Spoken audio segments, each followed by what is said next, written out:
Oh, this Nissan is it petrol? Petrol. No name. Petrol. Oh, mashallah.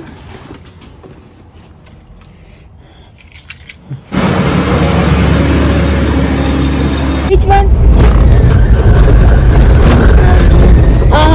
Okay. Okay.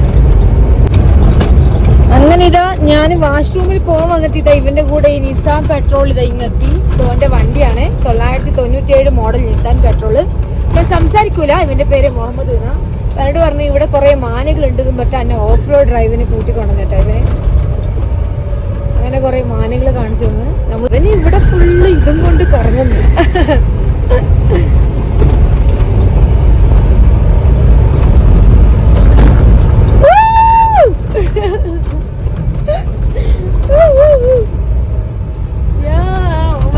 ശരിക്കും നമ്മള് ഗൾഫിൽ പോയ പോലെ ഉണ്ട് ഇത് കാണാന്.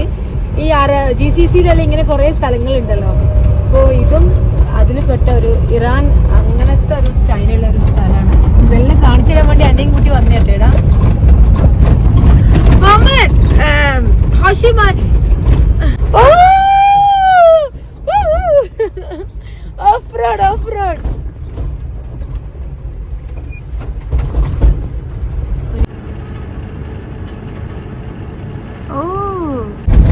ഇതൊരു പക്ക മരുഭൂമിയായി. സൗദി അറേബ്യയിലൂടെ പോകുന്ന പോലെ ഉണ്ട്.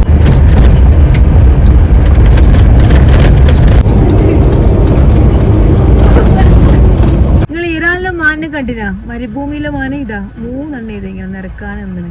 With me. Say hi. Your name Muhammad? Muhammad. മരുഭൂമിയിലെ മഴ എന്നല്ല നിങ്ങൾ കേട്ടിട്ടുണ്ടോ? നമ്മളിപ്പോൾ ഉള്ളത് ഇറാനിലൊരു മരുഭൂമിയില. അപ്പം ഞാൻ ഇവനെ മുഹമ്മദിനെയും കൂട്ടിയിട്ട് ഇങ്ങോട്ടേക്ക് വന്നേട്ടാ. മുഹമ്മദ് പറഞ്ഞു ഇവിടെ കുറേ മാനുകളുണ്ട്, ഭയങ്കര തണുപ്പാണ് ഇടാം. ശരിക്കും നമ്മൾ GCC കൺട്രിയിൽ സൗദിയിലോ ഒമാനിലോ പോയ പോലെ ഉണ്ട്. ഈ മരുഭൂമിൻ്റെ ഇടയിലും ഈ മലൻ്റെ ഇടയിലും ഇതൊക്കെ ഒരു വെള്ളം, ഒരു എന്താ പറയണ്ടേ, ഒരു തെളിനീരാണ് ഈ കാണുന്നത്. ഇവിടെ വന്ന് കുറേ മാനുകളുണ്ട് ഇടാം. ഇപ്പം മാനിനെ കാണിക്കാൻ വേണ്ടി എന്നെ കൂടെ കൊണ്ടുവന്നേ. മാനുകൾ വെള്ളം കുടിക്കുന്ന സ്ഥലമാണ് ഇത്. അവിടെ നമ്മൾ കുറേ മാനുകളെ കണ്ട്. പിന്നെ കുറേ കൃഷികളുണ്ട്, കുറേ തോട്ടങ്ങളുണ്ട്. ആ കാണുന്ന ചെറിയ വീടുണ്ട്. ഇവിടെ അടുത്ത ആൾക്കാർ വന്നിട്ട് പോവുക ചെയ്യാം.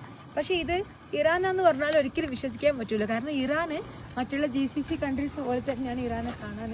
ഇറാൻ്റെ എല്ലാ എന്താ പറയണ്ടേ ഓരോ ഭാഗങ്ങൾ കാണുമ്പോൾ ഇന്ത്യ തോന്നിപ്പോവും, അല്ലെങ്കിൽ ഗൾഫാന്ന് തോന്നിപ്പോവും. ഇതൊരു വല്ലാത്തൊരു അനുഭവം തന്നെ ഇത്. ഓക്കെ നോക്കി നടക്കാൻ.